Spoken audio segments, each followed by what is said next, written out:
música dessa, com vontade de dizer, louvado seja o nome do Senhor. A música, de fato, tem poder de Deus, né? De nos elevar e de nos fazer sentir a presença do Senhor. E acho muito curioso a letra da música nos convidar a termos um relacionamento mais profundo com o Senhor. É o que viemos fazer nesta noite, ter um relacionamento mais profundo. Quem está na superficialidade, descer um pouquinho mais. Quem já está mergulhando em águas profundas, sempre há a oportunidade de descer um pouquinho mais. O Senhor é tão misericordioso que Ele se revela a nós. É Ele que nos dá a oportunidade de conhecê-lo. Mas há uma expressão que há muito tempo assim atrás mexia comigo nessa música em particular, que era a expressão do se apaixonar. E eu falo isso porque o Fábio é muito racional. E se apaixonar não é coisa de racional. Se apaixonar é coisa de gente emotiva. Racional pensa, não sente. Não que a gente não sinta, mas é uma expressão muito forte. Mas como é curioso, que Deus nos ama e nos convida a amá-lo. Então eu entendo perfeitamente que a expressão da música é um convite a nos entregarmos nas mãos do Senhor, a sentirmos o seu amor, a experimentarmos o Deus que se faz presente. Isso é muito bom, irmãos, muito bom. Quando nós ouvimos a palavra do Senhor nesta noite, não traz só para cá não, traz para cá também, para se aprofundar no relacionamento com o Senhor, para sentir a presença do Senhor, para viver essa presença do Senhor. E que Deus nos abençoe neste maravilhoso propósito. Nós vamos continuar a série Compromisso, falar do dilema, da contradição do nosso tema, né? Um dilema atual, é o significado da palavra dilema, contradição. Então eu queria convidar você a orar. Feche os olhos, por favor. Vamos falar com Deus. Maravilhoso e bom Deus, muito obrigado. O que temos para dizer? Só temos a agradecer ao Senhor. Agradecer porque antes que o mundo fosse criado, o Senhor nos escolheu. O Senhor nos separou para o teu louvor. O Senhor projetou cada vida aqui e estabeleceu que cada vida glorificaria o teu santo nome. Nós fomos criados com um propósito. Todos os nossos dias foram escritos quando nenhum deles existia ainda. Estar aqui não é obra do acaso, não é coincidência, é plano teu. Como nós podemos agradecer ao Senhor todos os benefícios que o Senhor tem feito para conosco? Como poderemos agradecer ao Senhor? Podemos dizer muito obrigado muitas e muitas vezes, Senhor. Podemos cantar, cantar e cantar, mas nunca será suficiente para agradecer tudo que o Senhor tem feito por nós. E a bênção, Senhor, de domingo após domingo ouvirmos a Tua palavra. Como agradecer ao Senhor? Como agradecer o fato de que mesmo, ó Deus, muitas vezes descumprindo aquilo que o Senhor nos manda, o Senhor continua nos amando. Não há nada que façamos que o Senhor nos ame menos. E não há nada que possamos fazer para que o Senhor nos ame mais. O Senhor nos ama profundamente. E agora, ó Deus, nós agradecemos o fato de lermos a Tua palavra. Agradecemos porque sabemos que ela é a palavra do Senhor para a nossa vida. Agradecemos porque sabemos que ela vai de encontro às nossas necessidades. Agradecemos porque ela preenche qualquer vazio do nosso coração. Agradecemos porque ela nos instrui, ela nos exorta, ela nos anima, ela nos encoraja. Agradecemos porque ela nunca nos deixa sem resposta. Agradecemos porque não depende de nós, mas depende do Senhor. E por mais que sejamos infiéis ao Senhor, o Senhor sempre, pela Tua misericórdia, transborda a Tua palavra no nosso coração. O Senhor modifica a nossa vida, o Senhor nos transforma. Nós só temos a agradecer. Agradecer porque o Senhor não é homem para mentir. E porque a Tua palavra nos diz que a Tua palavra nunca volta vazia. Então nós já agradecemos a leitura que faremos, a palavra que ouviremos, certos de que o Senhor está neste lugar e é o Senhor que fala ao nosso coração. Agradecer a Deus não por aquilo que ouviremos, não pela oratória, mas agradecer porque o Senhor está neste lugar, e isso é suficiente. Nós temos muito para agradecer. Não é preciso pedir a Deus que o Senhor fale ao nosso coração, porque o Senhor sempre fala. Nós é que não ouvimos. Portanto, Pai, nós queremos agradecer, porque o Teu Espírito que nos trouxe aqui, há de abrir o nosso coração e o nosso entendimento, e nos tornar capazes de ouvir aquilo que o Senhor tem preparado para nós. Portanto, mais uma vez, muito obrigado. Em nome de Cristo Jesus, nós oramos. Amém. Nós estamos meditando no Mateus capítulo 23. Você pode abrir a sua Bíblia aí. Mateus capítulo 23. Antes de entrarmos no texto, nós já falamos do descompromisso e o primeiro tema foi o descompromisso na espiritualidade. Quando Jesus exorta os escribas e fariseus em Mateus capítulo 23, ele está falando que há contradição na vida dos líderes. Eles estavam sentados na cadeira de Moisés, ou seja, eles eram liderança, eles tinham o papel de ensinar as pessoas, mas eles estavam vivendo contradições mil. E uma das contradições era o próprio fato de eles ensinavam uma coisa e faziam outra, ou seja, eles tinham uma espiritualidade completamente distorcida. Eles faziam longas orações para justificar os atos de roubo, porque o próprio Jesus disse que eles devoravam as casas das viúvas. O segundo descompromisso que nós vimos no texto de Mateus é sobre o investimento, foi domingo passado. Os escribas e fariseus eram legalistas ao ponto de dar o dízimo das menores coisas, né, dos temperos, aquelas coisas bem pequenininhas.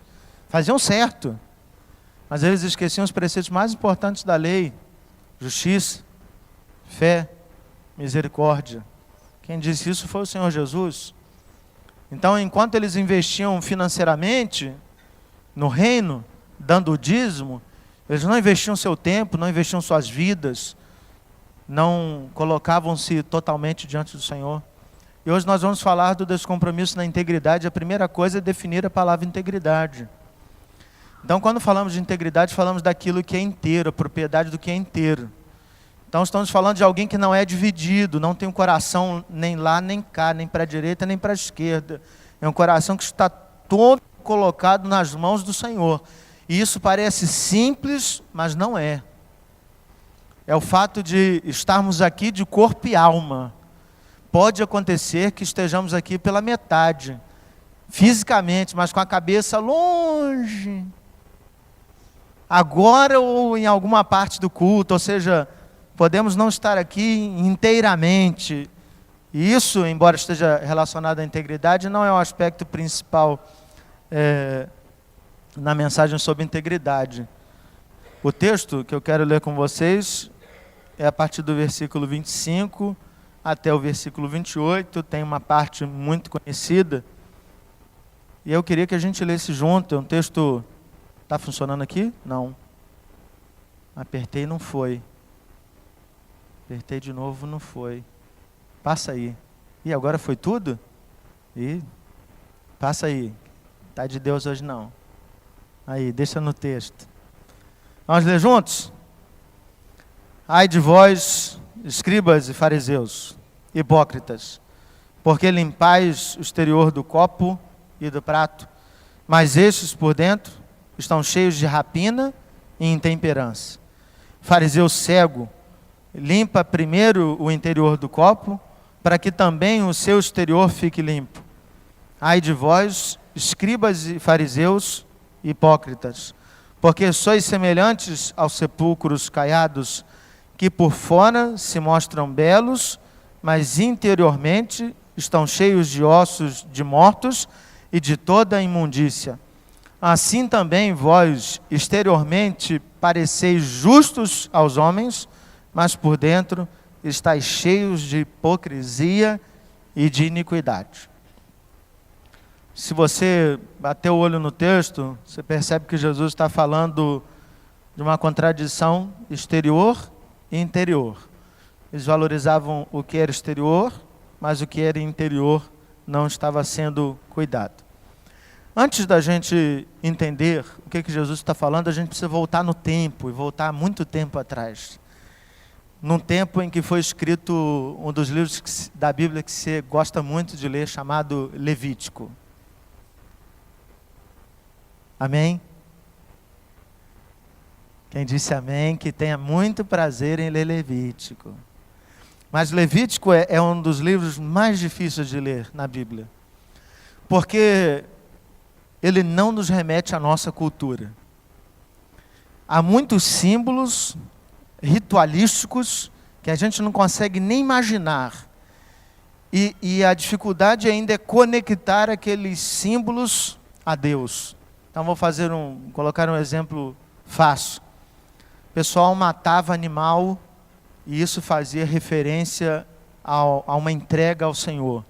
Primeiro, nenhum cristão em 2015 sacrifica animais. A referência mais próxima que a gente tem disso está fora do cristianismo. E aí, eis um problema. Como é que você lê no cristianismo uma referência que exteriormente, né, está fora? Ou seja, está fora do nosso contexto, está fora da nossa perspectiva cultural. Então é difícil, porque a gente se remete ao nosso contexto, à nossa prática, e aí ele exige muito de nós. Levítico, nos capítulos de 11 a 16, você pode abrir sua Bíblia lá para acompanhar, ele vai fazer referência às leis de purificação. Então, dos capítulos 11 até o final do capítulo 16, você tem rituais de purificação.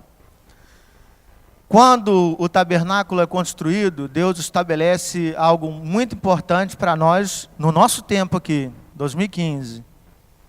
Estar na presença do Senhor é algo muito sério. Deus não aceita louvor e adoração de mãos sujas. E isso é algo que a gente não pode perder. Deus está em todo lugar, mas de forma muito especial, onde é invocado o seu santo e bendito nome, é assim que a palavra nos diz. Então, todo mundo entendia que se aproximar do tabernáculo ou viver diante de Deus em adoração exigia uma vida de santidade. Então, se estamos falando de purificação, estamos falando de perdão de pecados. Quando, então, as pessoas entregavam os seus animais lá, elas tinham uma regra. Por que elas estavam entregando e com que sentido? De estarem com a consciência limpa de que elas estavam puras diante do Senhor. Porque havia uma conexão muito clara de que quando algumas coisas davam errado é porque eles estavam vivendo uma vida de pecado. O povo de Israel perdeu muitas batalhas por conta de pecados, né? Quando eu era criança, cantei muitas vezes aquela musiquinha: Acã escondeu o ouro, a capa e a prata. Por causa de Acã, quantos milhares de homens morreram? Só porque um homem, na sua ganância, descumpriu o que Deus pediu. Deus falou assim: ninguém pegue nada daquele povo. E Acã achou que ninguém ia perceber, um quilinho lá de prata, de ouro, e uma capinha simples, bonitinha, escondeu, ninguém vai ver. E aí, quando morrem dezenas de milhares de homens naquela batalha, Deus fala assim: esses homens morreram por causa do pecado. E aí começou, está na família tal, da família tal, na família tal, até chegar na família de Acã. E o fim é que Acã, seus filhos, sua mulher são queimados, para que acontecesse purificação. E isso é algo muito sério, né? Deus tratou o pecado com muita rigidez. Há então alguns itens que tornam as pessoas impuras automaticamente. Elas precisam ser atentas, porque se elas se envolveram com determinadas situações, elas precisam se purificar. No capítulo 11, Deus estabeleceu uma série de animais limpos e outros impuros. A lista é muito curiosa. Tem coisa que você não pode comer, ou não podia comer lá no tempo do Antigo Testamento, e você dá graças a Deus, né?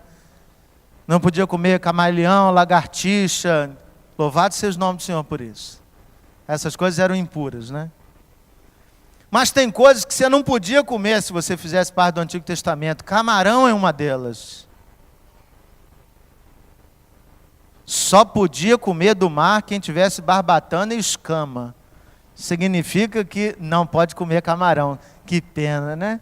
O pessoal do Antigo Testamento não podia comer camarão. Não dá para entender algumas coisas, né? Que alguns animais eram puros, outros eram puros, mas Deus estabeleceu. Alguns têm uma explicação lógica, como eu falei. Por exemplo, rato sempre foi um animal imundo, sendo criado na cidade ou criado no interior, né? Contexto de África, tem muito rato, não é rato, esse rato urbano, mas é um rato selvagem, mas come restos mortais. Então é aquela coisa que te remete a coisas impuras. Então fica fácil você entender.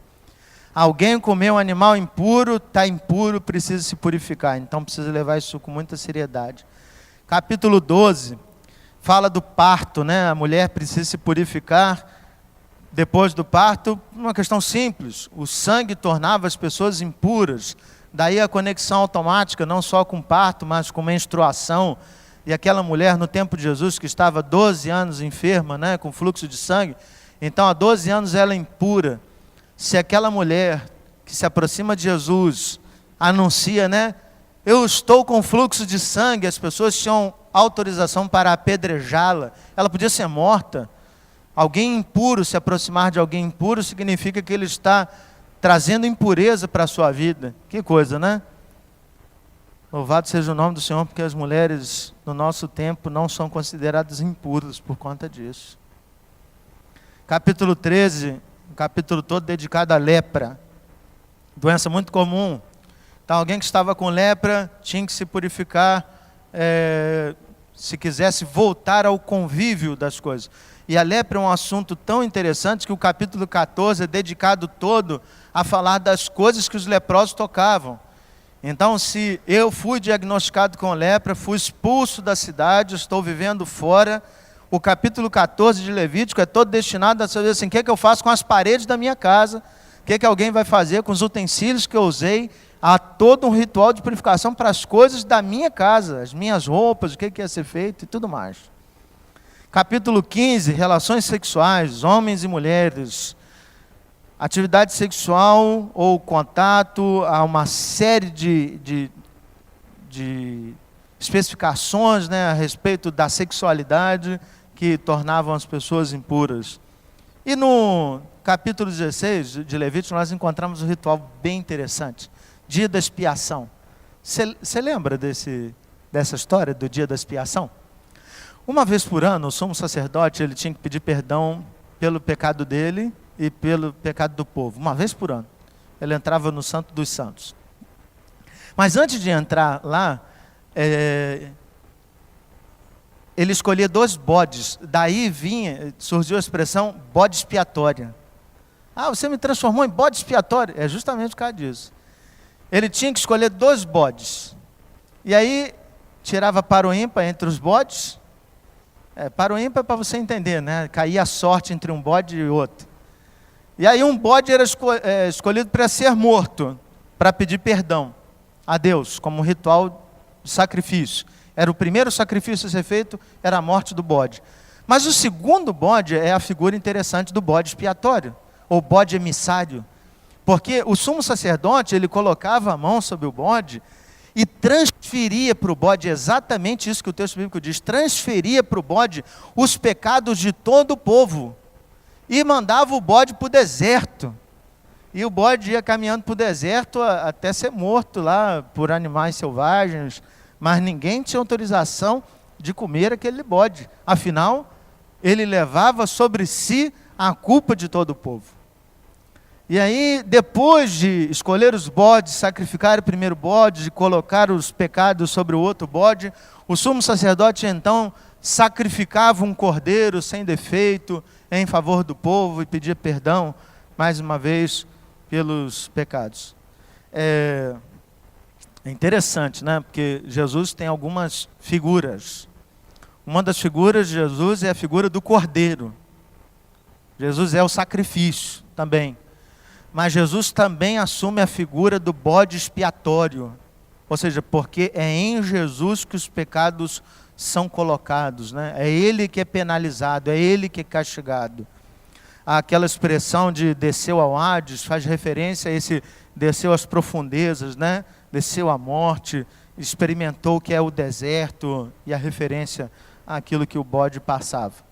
Bem, entendemos um pouquinho do texto de Levíticos, dos rituais de purificação, e aí a gente começa a entender Mateus capítulo 23. Quando Jesus está falando de que os escribas e fariseus lavavam, né, limpavam o exterior do copo, Jesus não está falando daquilo que você faz todo dia depois que você toma café e almoço. Jesus está falando da limpeza dos utensílios do culto. Então, se existiam rituais e sacrifícios, existiam bandejas, copos, pratos que eram usados durante o sacrifício, e tudo isso era lavado, muito bem lavado, porque teve contato com o sangue, e então eles ficavam impuros.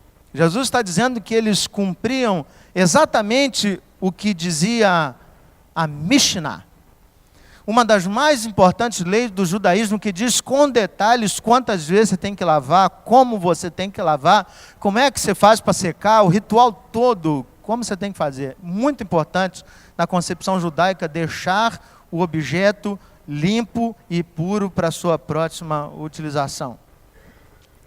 Jesus está falando também do ritual de purificação quando fala de sepulcro caiado. Uma coisa bem interessante, irmãos.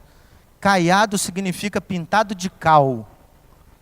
Eu já ouvi algumas expressões interessantes, assim, um sepulcro bonito, sepulcro enfeitado, nada disso.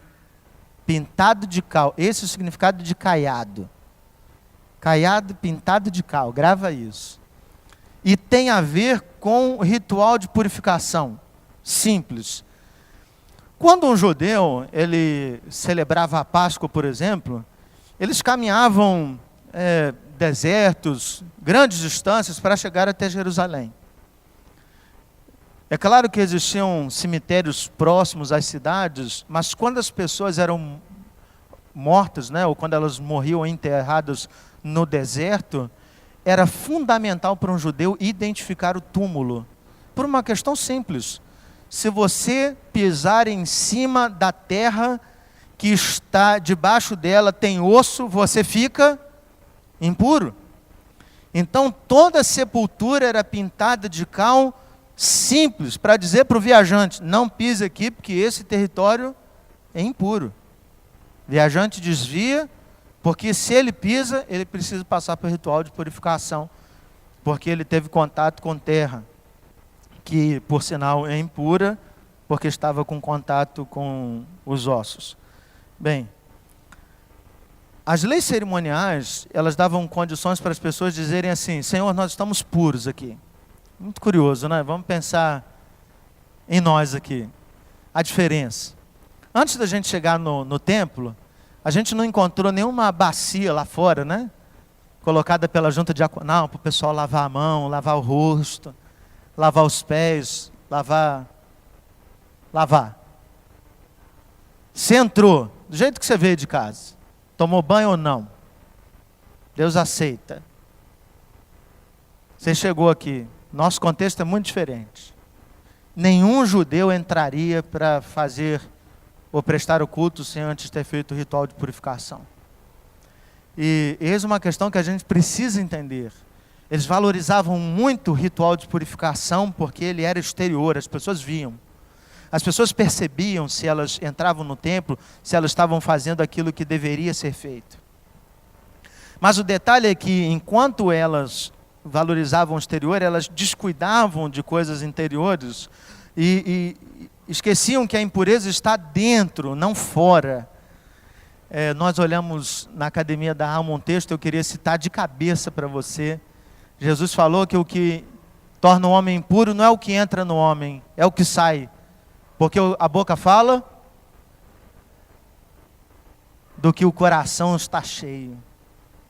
Se dentro do coração, seu coração está duro, está raivoso, seu coração está ruim, você só tira coisas ruins. Se seu coração está bom, tudo que você tira é bom. Está explicado. Foi Jesus que disse. Mas a questão é assim, Aquelas pessoas na época de Jesus, elas tinham condição ritualística de saber assim, eu estou puro, hoje eu estou puro, eu posso prestar culto a Deus, eu posso prestar sacrifício a Deus porque eu fiz todo esse ritual de purificação. A pergunta é, e nós?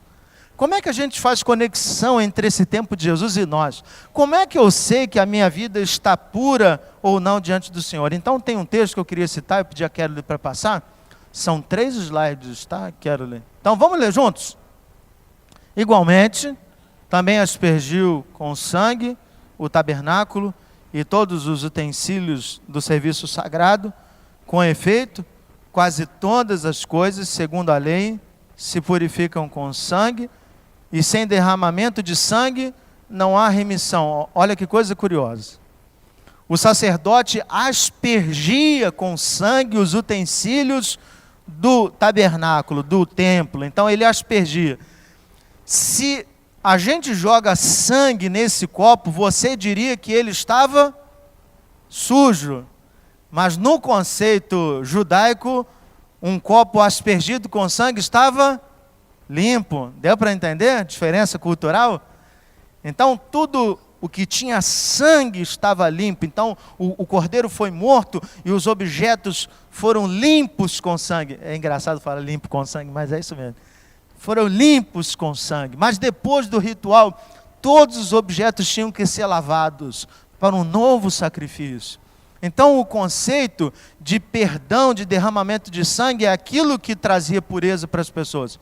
É por isso que nós dizemos que nós fomos lavados. Lavado com o sangue do cordeiro é maravilha, porque a ideia de ser lavado com o sangue do cordeiro é fazer a nossa vida pura. Continuando. Era necessário, portanto, que as figuras das coisas que se acham nos céus se purificassem com tais sacrifícios, mas as próprias coisas celestiais com sacrifícios a eles superiores. Porque Cristo não entrou em santuário feito por mãos, figura do verdadeiro, porém no mesmo céu, para comparecer agora por nós diante de Deus.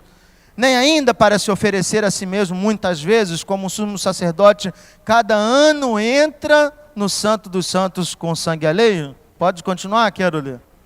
Ora, neste caso seria necessário que ele tivesse sofrido muitas vezes desde a fundação do mundo. Agora, porém, ao se cumprirem os tempos, se manifestou uma vez por todas, para aniquilar pelo sacrifício de si mesmo o pecado. E assim, como aos homens está ordenado morrerem uma só vez, vindo depois disso o juízo, assim também Cristo, tendo se oferecido uma vez para sempre, para tirar os pecados de muitos, aparecerá a segunda vez sem pecado aos que o aguardam para a salvação. Louvado seja o nome do Senhor por isso. Cristo teve que morrer quantas vezes? Uma vez. O sacrifício de Jesus foi suficiente. Diferente dos sumos sacerdotes que ano após ano entravam no Santo dos Santos, pedir perdão pelo pecado do povo, Jesus entrou uma única vez.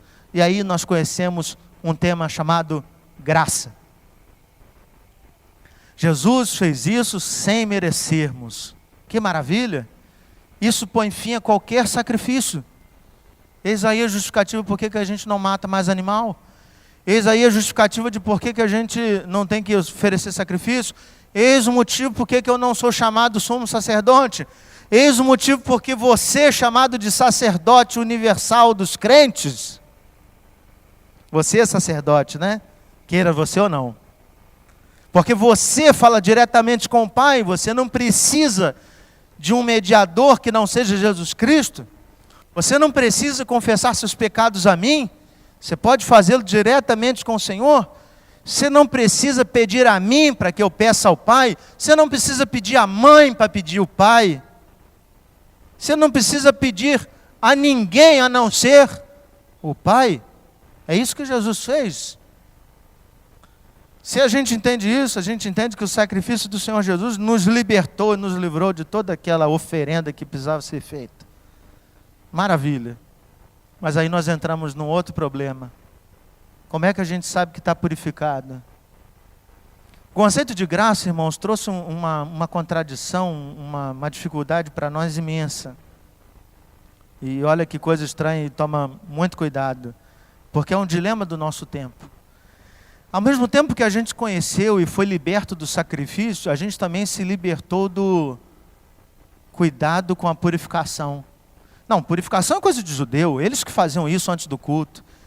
E aí, a gente está no outro extremo, de não ter cuidado algum com a purificação, porque nós confiamos sobre todas as coisas na graça do Senhor. Pensa comigo, é possível um pastor falar sobre família e estar vivendo em adultério? É possível, irmãos?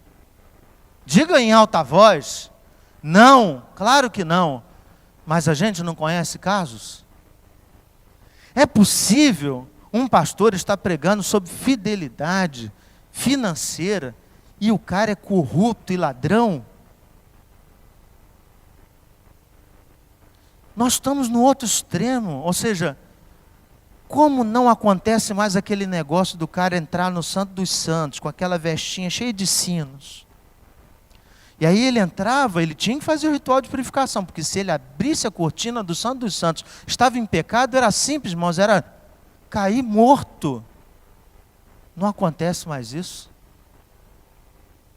As pessoas sobem ao púlpito, ou daí de baixo, estão sentados nos bancos da igreja, não tem mais preocupação, ninguém cai morto.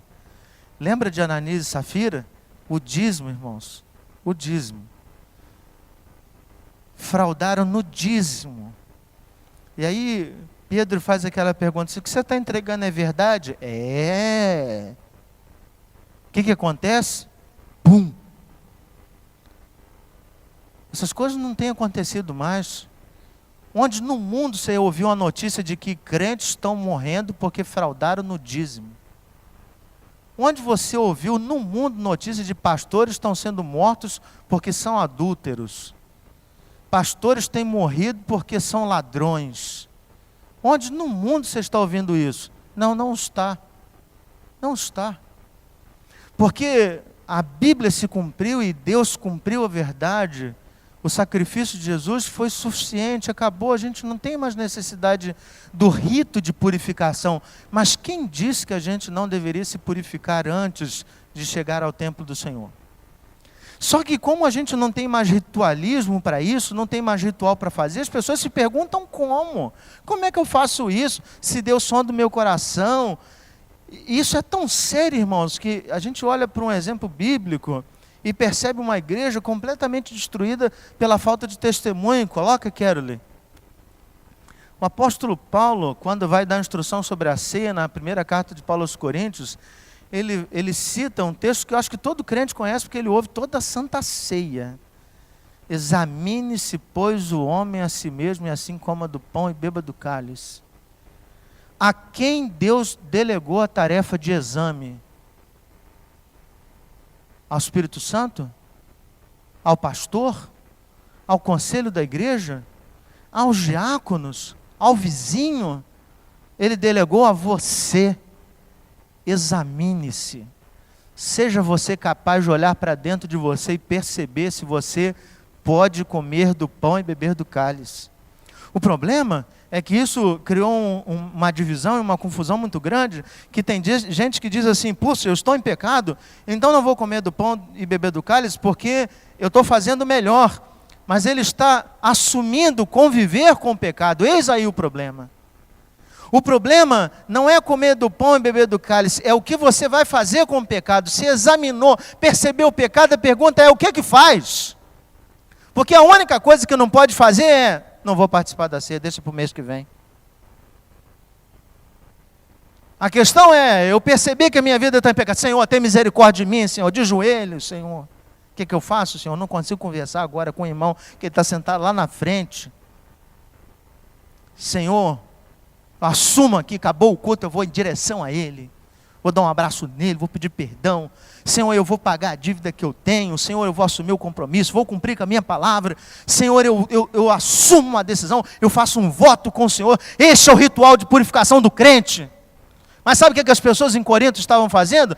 E ainda bem que era só os corintianos que estavam fazendo isso. Paulo diz assim: eis a razão porque há entre vós muitos fracos e doentes e não poucos que dormem. Você sabe qual é o indício da falta de vitalidade na igreja? Não é falta de compromisso, irmãos. Acho muito interessante que a gente aprendeu com o mundo pós-moderno que motivação é um tema que funciona, né? Então a gente chega aqui e fala, irmãos, vamos lá, a gente precisa fazer tal. E parece que a igreja precisa de motivação, injeção de ânimo o tempo todo, aquela coisa, pá, tá. Mas o problema que deixa os crentes doentes, fracos, não é a motivação. Ou a falta dela. É? Quem sabe a resposta? Pecado. Uau. Você está mal? Ali a resposta, ó. Pecador. Eis a razão de muitos fracos e doentes. O pessoal pegava a Santa Ceia, só Deus conhece o meu coração. Só Deus sabe da minha vida e toma a Santa Ceia para dentro. Participam e não cuidam da vida de pecado. Acham que santidade é um tema que ficou lá no Levítico. Afinal, não temos bacias, não temos tanques, não precisamos lavar as mãos, somos puros, Jesus nos lavou e dizemos isso para todo mundo, nós somos agora pessoas regeneradas em Cristo Jesus. Tudo isso é verdade, mas pode ser mentira pela vida que você está levando. E aí chegamos então ao ponto central da contradição do nosso tempo. Coloca para mim, Kerry. É uma coisa muito interessante que é a falta de integridade.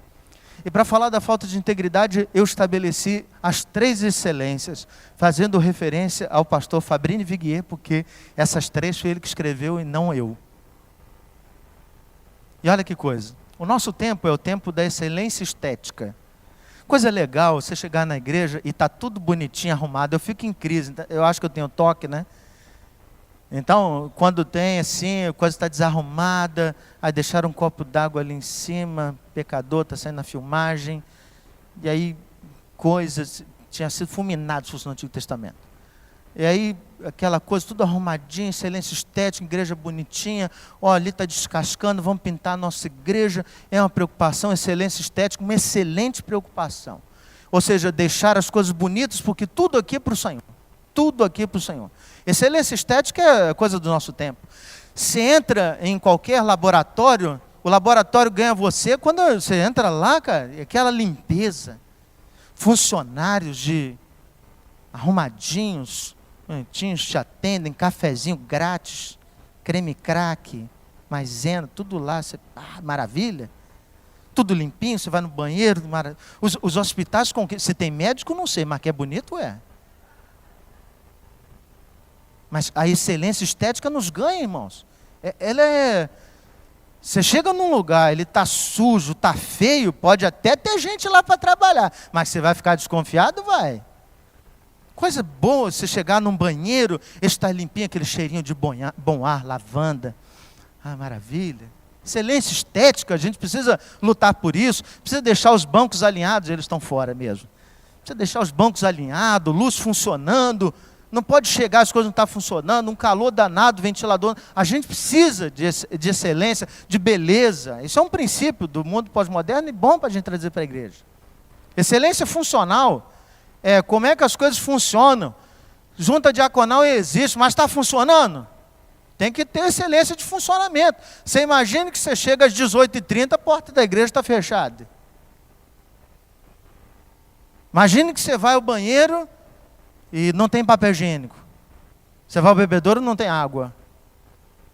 Você foi na igreja e o pastor não está lá. Então as coisas precisam funcionar. O som, tudo, excelência funcional. E essas coisas agradam a gente. A excelência estética, a excelência funcional. Mas e a excelência moral? Essa ninguém vê. Você chegou na igreja, desde que você chegou na igreja, ninguém veio escrito aqui santo. Você chegou na igreja, apertou a mão do diácono, o pessoal da recepção, boa noite, boa noite, boa noite, boa noite, boa noite. Você fala com todo mundo, você só não imagina quem é aquela pessoa por trás. Isso é tão sério, irmãos, que eu conheci um amigo num curso de liderança, e ele foi abrir o coração, ele não era pastor, ele disse assim, Fábio, eu preciso da sua ajuda, o que eu faço? Aí eu falei assim, lá vem bomba. E aí ele me contou assim, Fábio, o ministro de louvor da minha igreja é pedófilo. Aí eu falei assim, mas ele já foi excluído da igreja, né? Ele, não, Fábio, cantou domingo passado. Por que você ainda deixou ele lá, Fábio? Muito complexo. Ele começou a contar um monte de coisa. E eu falei assim, pelo amor de Deus, para. A questão não é a pedofilia. A questão não é nomear um pecado como o pecado. A questão é como é que isso se alastra e se torna comum, porque boa parte da liderança conhecia, mas por que perder o cara se o cara era excelente músico? Para não dizer que eles estavam se prostituindo, mas eu já disse, a questão é que muitas vezes por conta de determinados valores, a gente abre mão de alguns que são importantes e fundamentais para que a igreja viva, e a igreja é um organismo vivo, e pecado mata a igreja. Excelência moral é fundamental para que a igreja se mantenha pulsante. Você sabe que você está às vezes desanimado? É porque muitas vezes é uma situação não tratada. Não estou dizendo que você está vivendo em pecado, mas a gente passa por cima, às vezes, de determinadas situações, sem tratá-las, e isso faz mal para o coração, faz mal para a vida com Deus. Deus não quer as nossas orações quando elas estão imbuídas de rapina e intemperança. Deus não se agrada das nossas canções quando por trás delas estão sexualidade pervertida e mãos sujas de sangue. Sacrifício agradável a Deus é um coração contrito e quebrantado, foi o primeiro texto que nós lemos no culto desta noite. A contradição deste mundo é que, como os escribas e fariseus, nós valorizamos o que é externo, e o que é externo fala muito para nós, a roupa, o formato do culto, as coisas, só que a gente acaba não olhando para dentro de nós. Meu irmão, culto é introspectivo, é Deus agindo em mim, transformando a minha vida e voltando para Ele, para a sua própria glória. Culto é a ação do Espírito Santo moldando meu coração para que eu glorifique a Deus. Eis aí a questão que nós precisamos entender no culto. O culto não é para o irmão que faltou, o culto não é para o fulano, o culto não é, puxa, fulano tinha que ter vindo hoje. Era para você ter vindo, e para eu ter vindo. Culto é transformação, é sentido de que Deus está tocando no nosso coração. Os irmãos, mas nada do que a gente faz no culto tem valor se a nossa vida não nos remete a pessoas que são limpas por dentro e limpas por fora. Eu tenho uma aplicação prática. Eu quero colocar aqui, pode colocar, esqueci que não está funcionando, foi no automático. Peter Escaseiro, ele escreveu um livro chamado Espiritualidade Emocionalmente Saudável, e ele diz que o primeiro sintoma de uma espiritualidade doentia é quando os crentes fazem coisas para Deus, ao invés de terem tempo com Deus. Deixa eu explicar isso. Às vezes a gente fica muito preocupado em que Deus quer que eu faça. Pergunta que crente novo geralmente faz para o pastor: pastor, em que área que eu posso me envolver? Qual é o trabalho que eu posso realizar? Ele não entendeu que se ele for um crente fiel a Deus, já é tudo que Deus espera dele. A gente transforma a espiritualidade em ações. Fica comigo aqui e pensa. É claro que a gente vai se envolver na escola dominical, vai se envolver com a liderança da igreja, vai se envolver em determinadas áreas, a gente vai se envolver em projeto social, a gente vai se envolver em um monte de coisa. Isso é consequência, mas a primeira coisa é a gente ter tempo com esse Deus. Porque se a gente não conhece esse Deus, se a gente não tem tempo com esse Deus, não adianta fazer coisas para Deus. Preste bastante atenção no que eu vou dizer. Deus não te pediu para fazer absolutamente nada. Ele pediu para que você seja a imagem e semelhança do Senhor Jesus. Romanos capítulo 8, versículo 29. O que você faz é consequência de quanto você parece com o Senhor Jesus. Queria então que você se libertasse da ideia de fazer para a ideia de ser um crente, de ter mais tempo com Deus. Então a aplicação é simples. Queria que nessa semana você buscasse mais tempo com Deus. São 10 minutos, são 15, são 20, se meia hora, se é 1 hora. Se você está em crise domingo passado pelas 2h20, 2h24, aumenta a sua crise, vai para 3h20. A questão não é quanto tempo, a questão é buscar ter mais tempo com Deus. Para de olhar para o exterior e olha para dentro. Quando a gente gasta mais tempo com Deus, a gente percebe o que está errado dentro de nós. Não é possível que a comunhão com Deus não denuncie os pecados que vivemos. Não é possível. E agora eu queria convidar você a cantar uma música bem conhecida. Se tu olhares, Senhor, para dentro de mim, a letra da música diz: nada encontrarás de bom. Quando eu olho para a minha vida como crente em Cristo Jesus, eu sei que dentro de mim tem o Espírito Santo. Mas quando eu falo do Fábio pecador, só o Fábio, eu aprendi que eu sou totalmente depravado. Não há nada em mim que seja bom. Então o meu desejo é, mais um desejo eu tenho de ser transformado. Preciso tanto do teu perdão. Preciso de um novo coração. Mas eu quero dizer que é muito fácil continuar lavando o copo e o prato e esquecer de limpar o coração. É muito fácil. É muito fácil olhar para o pecado das pessoas que são externos do que falar dos pecados que estão aqui dentro. É muito simples. É muito simples olhar para fora, para as pessoas e não olhar para dentro da minha vida. O convite nesta noite é simples. Olhe para dentro. Olhe para dentro. Cante, peça a Deus assim: Senhor, eu quero não ser o anúncio da podridão. Eu não quero ser um sepulcro caiado. Eu não quero ser a imagem de que lá dentro só há ossos e coisa morta. Eu quero ser a imagem de vida. É um chamado do Senhor para nós. Jesus não exortou os escribas e fariseus para que apenas dissesse que eles eram imundos, podres e pecadores. Jesus denuncia o pecado para dizer: arrependam-se e vivam uma vida que agrade a Deus. É simples, meu irmão. Coloque sua vida diante do Senhor agora, cante, faça dessa música a sua oração e peça ao Senhor para limpar o seu interior.